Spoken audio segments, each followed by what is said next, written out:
We've been talking a lot about the old way versus the way today, but switching gears is oftentimes a big commitment and hard to convince leaders to do. In this session, we have two people that have done this both internally and also helped several clients make the switch. So please welcome James Carbury, founder of Sweetfish Media, a podcast agency for B2B brands, and co-host of B2B Growth, a top 100 marketing podcast, and Mark Jung, founder of Authority B2B, the LinkedIn-led growth agency that turns attention into authority on LinkedIn, and host of the Marketing Notes podcast. Welcome, guys. Thanks for having us. Thank you. Awesome. This is going to be fun. So the first step in implementing like the new owned media playbook is convincing leadership. Yes. Right? And I know you've both had a lot of success getting buy-in both internally as well as with clients for owned media. Yep. Can you share some of the things that content leaders can do in order to convince leadership to like really buy into this? Yeah, so I think when you start talking about this stuff, you're talking about getting executive buy-in. I think one of the first things that you have to think about is how you frame it with the executive. I think you have to frame it, the language you need to use around media as an asset. Yes. Like this is an asset on a balance sheet, not just an expense on the P&L. And when you can speak that language to the executive, who, as we learned this morning, that's the language that these folks are they're having to talk about that with their board. And so you have to frame media as an asset. And you then have stories to reinforce, like, look, when we do this the way we want to do this, outcomes happen. Morning Brew gets acquired for $75 million. The Hustle gets acquired for $27 million. Industry Dive, a collection of B2B newsletters, gets acquired for $550 million. So tens of millions of dollars in value by investing in the asset that is your media. And so you look at Mr. Beast getting $1 billion offer on his YouTube channel and he turned it down because he knew that the audience that he had built was even more valuable than $1 billion offer.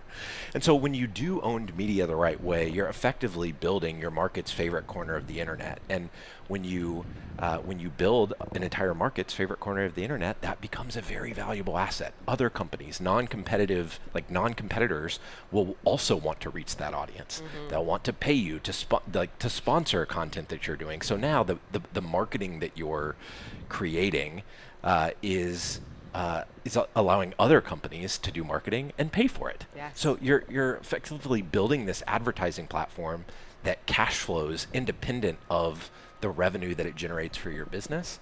And so that's the one side of it. You've got to frame it correctly. And then the second part of it, when you're having these conversations with your executives, you've got to think about the systems that enable owned media success. And so systems to an executive are a signal of sustainability and relevance. And so you have to speak in systems. If you're not talking to them about the systems you're going to use to drive those results, they don't want to think about it as a campaign or an experiment. This one-off thing. You can't think about owned media that way. It's got to be repeatable. Yeah.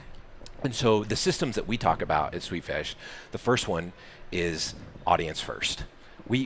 I think a lot of marketers want to think that they're thinking audience first, when in reality it's a lot of company first content that we're seeing. And the beautiful part about how to validate, how do I know if my content is audience first or not? The algorithm on social, on YouTube, is a brutal meritocracy. Yep. The algorithm will tell you whether this is audience first content or it's self-serving company first content, because the algorithm will not show it to more people if it's self-serving and no one's interested and no one watches beyond the first 4 seconds of it or whatever. And so it's brutal, but it's true. And so I think bringing creators into your content ideation process, folks who have already engaged your audience, that understand human psychology, they understand platform nuances. You have to bring in talent that truly knows how to do audience first content, because it does not happen naturally.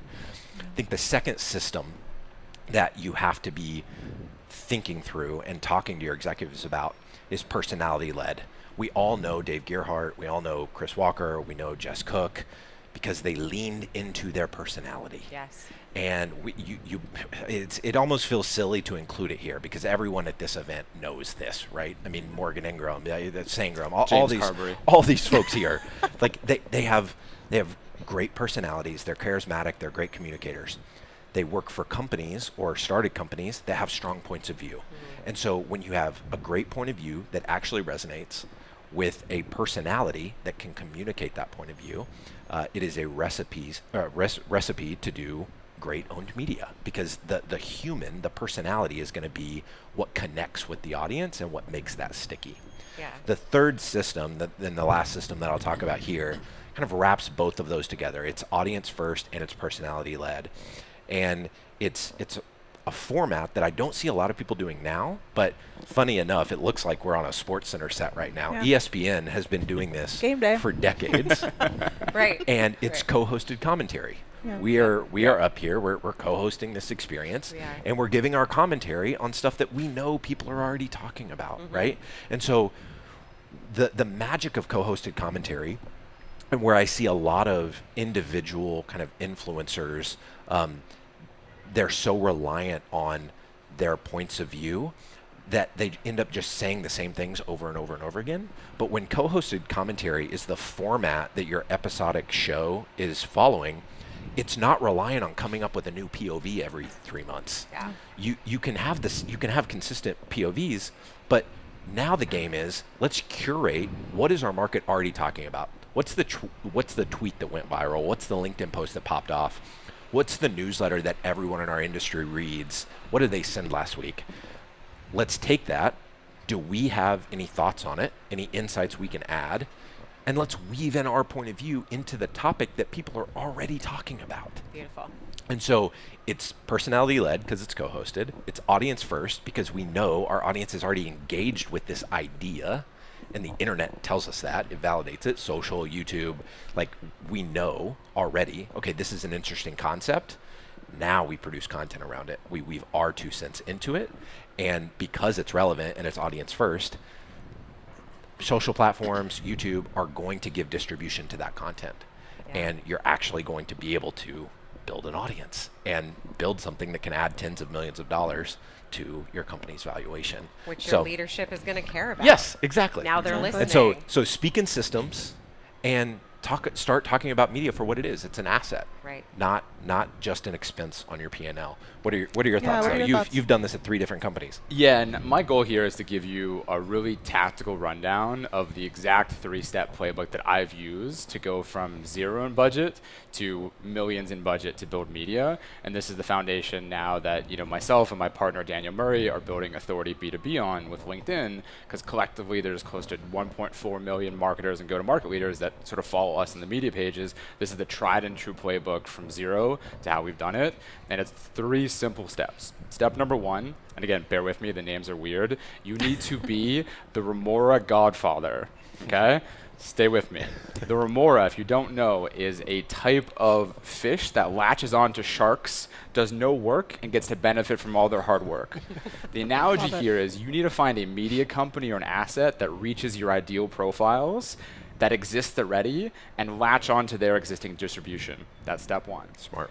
Godfather, you need to make them an offer so good they can't refuse. So flash back to about 4 years ago, I was the first marketer into a company called Dooley, and I found that there was sales humor pages on LinkedIn, Instagram, and Facebook that no B2B brands were using.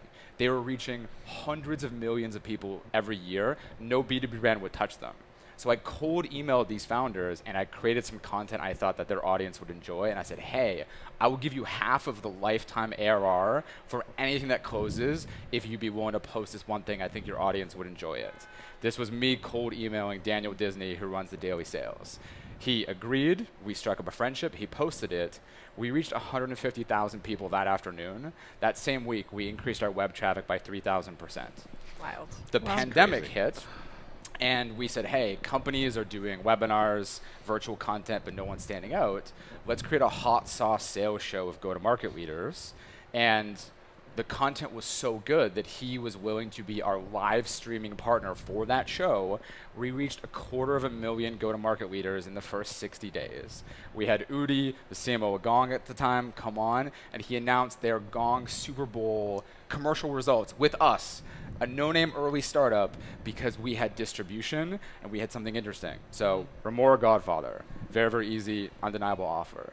The second thing, most marketers say, hey, CEO, hey, CFO, here's this idea I have for content. It's going to look like X, but they don't show, they tell. And the problem with when you do that is it's abstract. It's not like, hey, here's something that you can see and feel, and here's what the KPIs are going to look like. It's just telling them. So the CEO goes, well, like, how long will it get results? What kind of budget do you need? What does this mean? What is it going to look like? What you should do instead is use your own channels to do it yourself. That's what I did. I started posting on my personal brand on LinkedIn a few years ago. I started with just a few hundred impressions, whereas now I'm doing between 750,000 to 1 million impressions per week on my LinkedIn. And this all just started from investing in myself and testing.